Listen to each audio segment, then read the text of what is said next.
Viewers, welcome back to my channel Stree world. आज मेरे दिन की शुरुआत हुई थी सुबह 4:30 बजे और सुबह उठने के बाद सबसे पहले मैंने ब्रश कर लिया है और इसके बाद मैं पढ़ाई नहीं करूँगी। इसके बाद मैं सीधे लग जाऊँगी किचन के काम में, क्योंकि सुबह सुबह बहुत ज़्यादा मेरा हेक्टिक शेड्यूल होता है। सुबह सुबह बहुत ज़्यादा काम होता है और सभी काम को मैं कोशिश करती हूँ कि जल्द से जल्द ख़त्म कर लूँ, ताकि पढ़ाई में थोड़ा ज़्यादा टाइम डिवोट कर सकूँ। सुबह के 5 बज गए हैं और पानी पीने के बाद मैं सीधे किचन में चली जाऊंगी नाश्ता बनाने के लिए। जैसा कि आप सबको तो पता ही होगा कि मेरी सासू माँ का मॉर्निंग स्कूल चल रहा है, तो सुबह 6:05 में वो घर से निकल जाती हैं।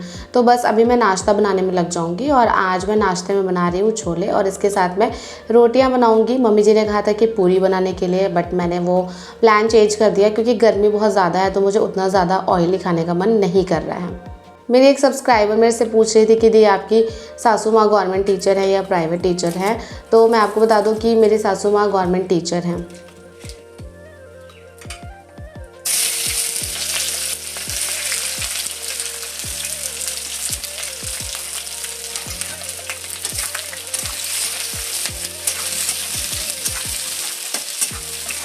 अभी मैं यहाँ पर सुबह नहीं उठ पा रही हूँ पढ़ने के लिए, क्योंकि अभी मेरा एक रूटीन जो है वो डेवलप नहीं हो पाया है, क्योंकि अभी यहाँ पर आए हुए 2-3 दिन हुए हैं और मुझे ऐसा लगता है कि नेक्स्ट 7 डेज़ में मेरा एक अच्छा रूटीन जो है वो डेवलप हो जाएगा।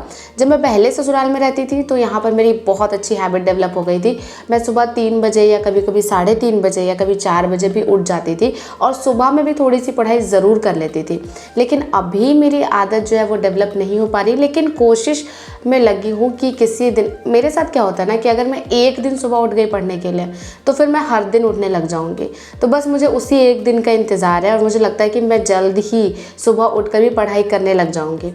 अभी मुझे यहाँ पर थोड़ा सा सेट होने में टाइम लगेगा। आपके साथ भी ऐसा ही होता होगा कि जब आप मायका से ससुराल जाते होंगे तो फिर ससुराल में बहुत कुछ न्यू आपको फील होता होगा और उसके बाद वहाँ पर थोड़ा सा अपने आप को लाइफस्टाइल में सेट करने में थोड़ा टाइम लगता होगा। जब मैं रांची में रहती थी तो वहाँ पर मेरी लाइफस्टाइल बिल्कुल अलग होती है, एकदम डिफरेंट होती है। वहाँ पर मैं बाहर जाती हूँ, जीन्स टी शर्ट पहनती हूँ, घूमती फिरती हूँ और उसके साथ साथ पढ़ाई भी करती हूँ और खाना बनाने पर या घर के काम पर ज़्यादा फोकस नहीं होता है। लेकिन जब मैं यहाँ आती हूँ तो यहाँ बिल्कुल अलग हो जाता है। यहाँ मेरा ड्रेस भी बदल जाता है, मेरी हैबिट्स भी बदल जाती हैं और मेरा ज़्यादा फोकस जो होता है वो घर के काम पे होता है। बचपन में मेरी मम्मी हमेशा ये कहावत कहती थी कि जैसा देश वैसा भेष। तो मुझे ये बातें समझ नहीं आती थी उस समय, लेकिन अब समझ आता है कि ये सारी कहावतें आखिर बनाई क्यों गई थी, कि हम जिस भी एनवायरनमेंट में रहते हैं उसके अकॉर्डिंग ही ड्रेसिंग सेंस भी रखते हैं अपना। मेरे एक सब्सक्राइबर ने मुझे कमेंट किया था कि दी आप जब रोटियां सेकती हैं तो आप चिमटा यूज़ किया कीजिए, लेकिन मेरे साथ क्या होता है ना कि मैं चिमटा यूज़ करने में अनकंफर्टेबल फील करती हूँ और हाथों से मुझे ज़्यादा परेशानी नहीं होती, मैं आराम से कर लेती हूँ और मेरे हाथ भी नहीं जलते हैं। तो बस यही आदत मेरी बन गई है, तो मैं हमेशा अपने हाथों को यूज़ करती हूँ रोटियाँ सेकने के लिए। बट हाँ, मुझे अच्छा लगता है कि आप सब इतना कंसर्न दिखाते हैं मेरे लिए।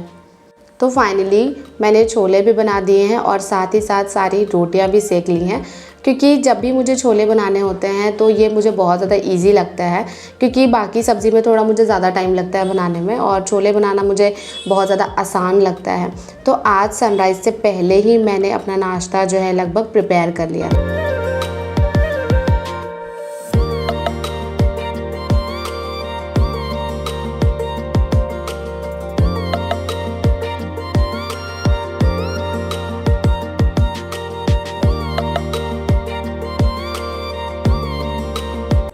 मेरी एक सब्सक्राइबर ने मुझे इंस्टाग्राम पर मैसेज किया था कि दी मुझे मेरे ससुराल वाले बिल्कुल सपोर्ट नहीं करते हैं और सास भी हमेशा ताना मारती रहती हैं, बहुत ज़्यादा काम करना होता है, साथ ही साथ हस्बैंड भी सपोर्टिव नहीं है, इसलिए मैं पढ़ाई नहीं कर पाती हूँ। तो मुझे पता है कि बहुत सारी लड़कियों के साथ ये केस होता होगा कि जहाँ हस्बैंड भी सपोर्ट नहीं दिखाते होंगे या फिर आपके फैमिली मेम्बर्स जो हैं हमेशा आपके अगेंस्ट रहते होंगे, आपकी पढ़ाई के अगेंस्ट रहते होंगे। तो मैं आपको बता दूं कि अगर आप ऐसे सिचुएशन में हैं तो मुझे ऐसा लगता है कि आपको खुद को जल्दी से फाइनेंशियली इंडिपेंडेंट करना चाहिए, क्योंकि बहुत बार ऐसा होता है कि जब लड़कियां फाइनेंशियली वीक होती हैं या फिर अगर उनका मायका फाइनेंशियली वीक होता है तो वैसी लड़कियों को बहुत ज़्यादा ससुराल में सताया जाता है। लेकिन हाँ, जिस दिन आप फाइनेंशियली इंडिपेंडेंट हो जाइएगा उस दिन फिर आप उनके बातों के प्रभाव से छूट जाइएगा। देखिए मैं आपको बताती हूँ क्या होता है। यहाँ पर आप ये मत समझिएगा कि फाइनेंशियली इंडिपेंडेंस का मतलब है कि आपको तुरंत अभी कोई सरकारी नौकरी कर लेनी चाहिए। नहीं, सरकारी नौकरी लेने में बहुत ज़्यादा टाइम लग जाएगा। हाँ, लेकिन अगर आपकी सिचुएशन ऐसी है तो आप कोई प्राइवेट स्कूल पकड़ लीजिए, वहाँ पर टीचिंग जॉब कर लीजिए, या फिर कोई भी प्राइवेट सेक्टर में आप जॉब कीजिए जहाँ भले ही आपको बहुत कम सैलरी मिले, लेकिन उससे कोई फ़र्क नहीं पड़ता है। शुरुआत आपको अभी ही कर देनी चाहिए, क्योंकि मैक्सिमम टाइम में क्या होता है कि हम ये सोचते रहते हैं कि अरे मुझे तो इससे ज़्यादा सैलरी मिलती तब मैं जॉब करती, मुझे तो 5,000 ही महीने के मिल रहे हैं, इससे क्या होगा, उससे क्या होगा। लेकिन देखिए जो बिगेस्ट अपॉर्चुनिटी होती है ना, वो बहुत छोटे फॉर्म में आती है। तो इसीलिए मैं आपको कहूँगी कि अगर आपको कितना भी कम पेमेंट क्यों ना मिल रहा हो कहीं पे भी, आप वो काम करना शुरू कीजिए। भले ही 2 बच्चों को घर में ट्यूशन ही पढ़ा लीजिए, लेकिन शुरू कीजिए, खुद की अर्निंग कीजिए। देखिए लड़कियों पर लोग हावी होते हैं या फिर उन्हें परेशान करते हैं, उन्हें सताते हैं सिर्फ इसलिए क्योंकि वो खुद का कमा नहीं सकती। और जो लड़कियां फाइनेंशियली इंडिपेंडेंट होती हैं ना, उनकी केस अलग होती है, उनके साथ सब लोग तमीज़ से पेश आते हैं। तो मैं आपको यही कहूँगी कि छोटे से छोटा काम भी अगर मिल रहा है तो उससे शुरुआत कीजिए। क्या पता धीरे धीरे मेहनत करते करते आपकी लाइफ चेंज हो जाए। और ये दिमाग में बिल्कुल मत रखिएगा कि आपकी लाइफ जो एक सरकारी नौकरी से ही चेंज होगी। नहीं, अगर आप गवर्नमेंट जॉब की तैयारी नहीं कर पा रहे तो आप प्राइवेट में भी जाइए, 10 जगह रिज्यूमे दीजिए, 10 जगह सेंड कीजिए, 10 स्कूल में अप्लाई कीजिए। कहीं ना कहीं से तो ज़रूर कॉल आएगा, कभी ना कभी तो ज़रूर कॉल आएगा। प्रयास करते रहिए। आप थक कर एक जगह बैठ जाएंगी तो फिर लोग आपको परेशान करते ही रहेंगे। ये बिल्कुल इस तरह है कि मान लीजिए कि आप जंगल में फंस गए हों, तो क्या आप रास्ता ढूंढना बंद कर देंगे क्या कि अब तो मैं जंगल में फंस गई हूँ, अब मैं रास्ता नहीं ढूंढूंगी? कहीं तो जाएंगे, भले ही गलत रास्ते पर आप जाएंगे, फिर वहाँ से वापस आएंगे, फिर कोई दूसरा रास्ता ढूंढेंगे, फिर वहाँ से वापस आएंगे। कभी ना कभी तो आपको रास्ता ज़रूर मिल जाएगा। ट्रस्ट मी, अगर आपको भगवान ने प्रॉब्लम्स दी हैं तो प्रॉब्लम्स के सॉल्यूशन भी होंगे। भगवान कोई ऐसी प्रॉब्लम बनाते ही नहीं है जिसका कोई सॉल्यूशन ना हो, लेकिन हमारी प्रॉब्लम ये है कि हम प्रॉब्लम पर ज़्यादा फोकस करते हैं, सॉल्यूशन पर फोकस नहीं करते हैं। इसलिए जिनकी कंडीशन भी ऐसी है, मैं आप सबको सजेस्ट करूंगी कि आप अपने प्रॉब्लम्स को पहले लिखिए एक पेपर में और फिर पॉसिबल सॉल्यूशन को लिखिए कि इस प्रॉब्लम का सॉल्यूशन क्या हो सकता है। क्योंकि अब ये हाई टाइम है कि आप अपने लिए स्टैंड लेना सीखें। और कभी कभी हमारे लाइफ में प्रॉब्लम्स ना हमें और स्ट्रॉन्ग बनाने के लिए आती हैं, तो आप अपने लिए स्टैंड लेना सीख जाएंगे। इससे बड़ी बात आपकी लाइफ में क्या हो सकती है। तो बस आज से ही अपनी लाइफ को चेंज करने की कोशिश कीजिए। और बहुत सारे केसेस में ये भी होता है कि हम कभी कभी अपने प्रॉब्लम्स को बहुत ज़्यादा हाईलाइट करते हैं। हमारे पास उतना ज़्यादा काम होता नहीं है, लेकिन हम फिर भी सोचते हैं कि हमें बहुत काम करना पड़ रहा है, हम कैसे पढ़ाई कर लेंगे। जैसे मेरे केस में मुझे बहुत ज़्यादा काम होता है, लेकिन मैं उतना ज़्यादा सोचती नहीं हूँ। मुझे लगता है कि ठीक है ना, अगर मैं कहीं भी रहती तो मुझे इतना काम खुद के लिए भी करना ही पड़ता। और कम से कम अगर मुझे ये लगता है कि अगर मेरे सास ससुर और मेरे हस्बैंड मुझे समझ रहे हैं तो मुझे उनके लिए इतना करना चाहिए। तो अगर आपके फैमिली में भी आपको पढ़ने के लिए सपोर्ट किया जाता है, लेकिन हाँ उसके अलावा आपके पास काम भी होता है करने के लिए, तो कहीं ना कहीं आपको बीच का रास्ता निकालना होगा। हम कभी भी आइदर वे पे नहीं रह सकते हैं, आइदर साइड पे नहीं रह सकते हैं। आपको बीच का रास्ता ही हमेशा चूज़ करना होगा। तो बस मैंने भी अपने लिए बीच का रास्ता चूज़ किया है। मैं घर के काम भी कर लेती हूँ और साथ साथ में अपनी पढ़ाई पर भी 4 से 5 घंटे का टाइम आजकल डिवोट कर रही हूँ। तो फाइनली मैंने घर का सारा काम कंप्लीट कर लिया है और अभी मैं आपको रियल टाइम सर्च करके दिखाऊँगी। सुबह के 8 बज रहे हैं। सुबह 5 बजे मैं किचन में गई थी। 3 घंटे का टाइम मुझे लगा सारा काम कंप्लीट करने में। तो बस सारा काम कंप्लीट करने के बाद आ गई हूँ पढ़ाई करने के लिए और अभी मैं अपना टाइमर ऑन कर दे रही हूँ। टाइमर ऑन करने के बाद मैंने आपको लाइव सेशन में जो बुक्स दिखाई थी, आज मैं उन बुक्स को पढ़ने वाली हूँ। ये एनसीईआरटी का सार संग्रह है। क्लास 6 to 12 तक के जितने भी हिस्ट्री, ज्योग्राफी और पॉलिटी और इसके अलावा साइंस का जो सब्जेक्ट है, उन सभी को 1 लाइनर फॉर्म में यहाँ पर कंबाइन करके दिया हुआ है। 2-3 दिनों से मैं पॉलिटी पढ़ रही थी, तो अभी मुझे पॉलिटी बिल्कुल पढ़ने का मन नहीं कर रहा है, क्योंकि जीके ऐसा सब्जेक्ट है जिसमें मुझे लगता है कि मैं थोड़ा जल्दी ऊब जाती हूँ। क्योंकि मैं साइंस स्टूडेंट रही हूँ तो जीके में उतना इंटरेस्ट मैं डेवलप नहीं कर पाती हूँ। तो बस इसीलिए सब्जेक्ट्स को बार बार रोटेट करके और चेंज करके पढ़ती हूँ। जब तक कोई बैच ना खरीद लूँ तब तक तो मैं ऐसे ही पढ़ूँगी। तो आज मैं पढ़ने वाली हूँ ज्योग्राफी, और ज्योग्राफी बहुत अच्छे से इसमें दिया हुआ है और इसमें फैक्ट सारे दिए गए हैं और मुझे लगता है कि ये जो सब्जेक्ट है ये फैक्ट से ही रिलेटेड है।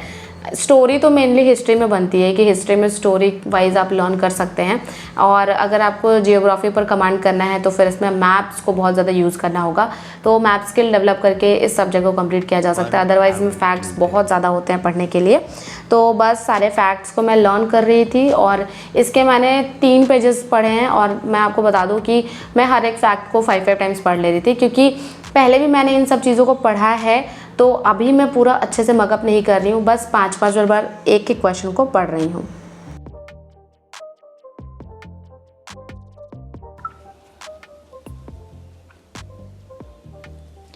हे व्यूअर्स, मैंने 1.5 घंटे की पढ़ाई पूरी की है और अभी जब मैं इसे पढ़ रही हूँ तो मुझे थोड़ा नींद भी आ रही है, क्योंकि कल हमारे घर में लाइट की बहुत ज़्यादा प्रॉब्लम थी। रात भर यहाँ पर लाइट नहीं था हमारे एरिया में, तो इस वजह से नींद भी हमारी पूरी नहीं हुई है।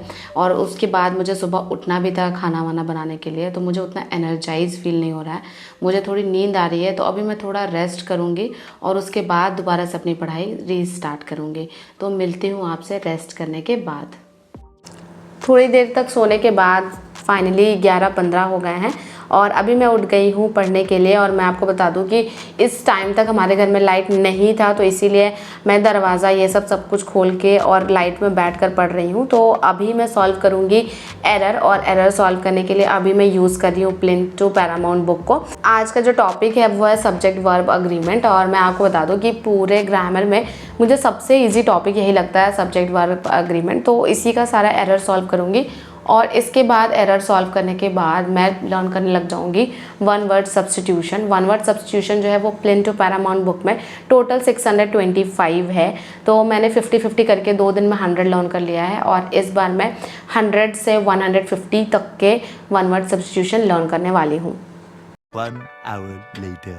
आज बहुत ज़्यादा गर्मी थी, लेकिन इतनी गर्मी में भी मैंने आज पढ़ाई की है, क्योंकि अगर आज मैं नहीं पढ़ती तो मुझे बहुत ज़्यादा गुस्सा आता है। मैं 2-3 दिनों से कोशिश कर रही हूँ कि मैं अच्छे से पढ़ पाऊँ, लेकिन मैं पढ़ नहीं पा रही हूँ। तो आज लाइट की वजह से तो मैं अपनी पढ़ाई को नहीं डाल सकती थी, तो इसीलिए मैंने सोचा कि आज मैं पढ़ के ही रहूँगी, चाहे लाइट आए या ना आए।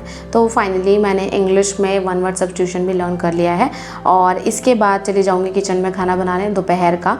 तो बस अभी देखिए टाइम हो गए हैं 12:25 और अब मैं जा रही हूँ किचन में दोपहर का खाना बनाने के लिए। तो चलिए चलते हैं किचन में।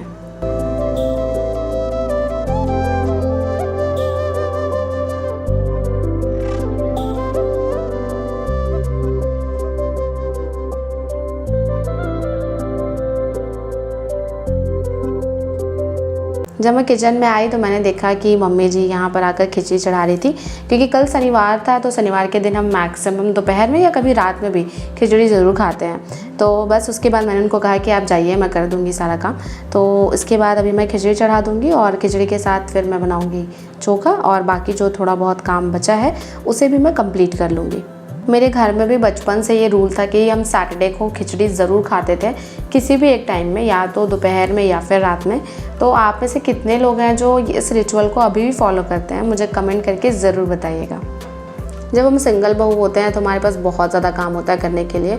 अभी मेरे ऊपर थोड़ा वर्कलोड ज़्यादा है, मुझे 3 टाइम का खाना भी बनाना होता है और साथ में 3 टाइम बर्तन भी बहुत ज़्यादा हो जाता है, तो वो भी मुझे धोना पड़ता है।